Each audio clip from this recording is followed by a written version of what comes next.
Hi, it's Mark here, and welcome to another Thought for the Day. Many of you are no doubt aware of the organisation Turn the Tide Portishead.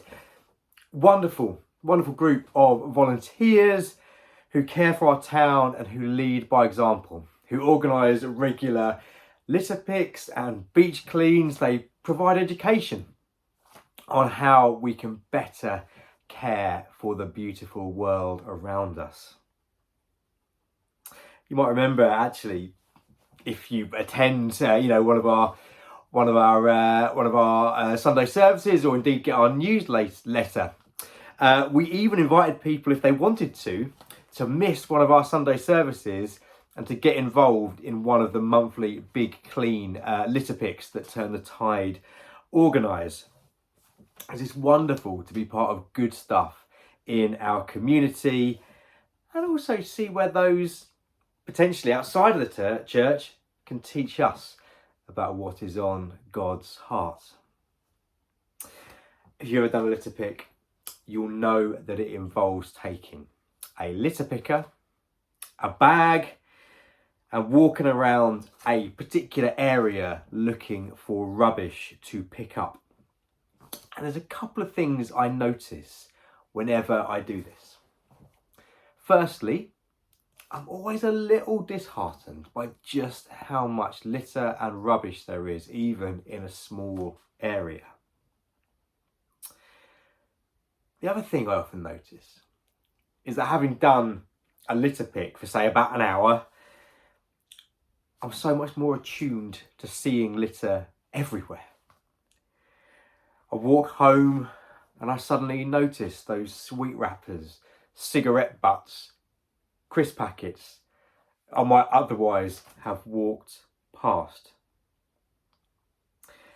It's amazing how much we notice when our attention is attuned, when we're looking for particular things. One of the primary things you want to affirm as a church is that God is active in our world, in our town, in our communities. One of the challenges is trying to work out what that looks like. It's one thing to believe that God is present and working in our world. It's another to recognise that, and perhaps even to talk about it. A few years ago, Rowan Williams wrote a wonderful little book called Being Disciples. In it, he says that being a disciple involves being in a state of attentiveness and expectancy. Attentive, he says, like a bird watcher who sits still, poised, alert, waiting for something extraordinary to burst into view.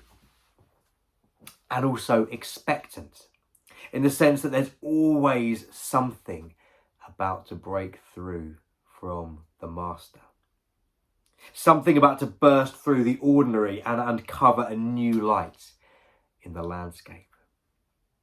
He says we must develop these skills so that we don't miss God. I wonder what it looks like to develop and nurture those skills, perhaps even more a posture of attentiveness and expectancy so that we don't miss God. I reckon it probably starts with our prayer lives. Now, I'm not likening God to litter using this imagery, just so you know before I say it. But like when I intentionally go litter picking, suddenly I notice litter everywhere. I'm more attuned to where it is and noticing it. Perhaps the more time we spend with God, the more likely we are to recognise God when we encounter God throughout our days. In our places of work, in our schools, amongst the people we meet on our journeys. Maybe there's something as simple as starting our days with prayers of openness that can help us become more attuned. About a week ago, I shared a particular prayer from the Coromila community. It's morning prayer. So if you're on our Facebook page, go scroll down a little bit and you'll find it. Again, a prayer of openness to begin the day with. I want to share another prayer now, again, from the same community, from this wonderful little book of daily prayers. It's, if you can see that, daily prayer from the Coromila community. This is the midday prayer. I just want to share this with you now and encourage you all to think about what we can do to be more attentive and expectant to the God who is present.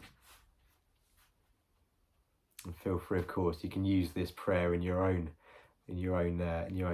way, in your own time, if you wish. So we break from the doings of our day and make space to notice you. You are always with us in surprising guises. Jesus of the flesh, we meet you in worker and friend, stranger and pilgrim, the needy and the needed, the questioner and questioned. So when we meet you, may we deepen trust, deepen life, deepen justice, and deepen joy. And when you meet us, help us approach our activities with presence and power, with love and humility, with courage and dignity. Amen.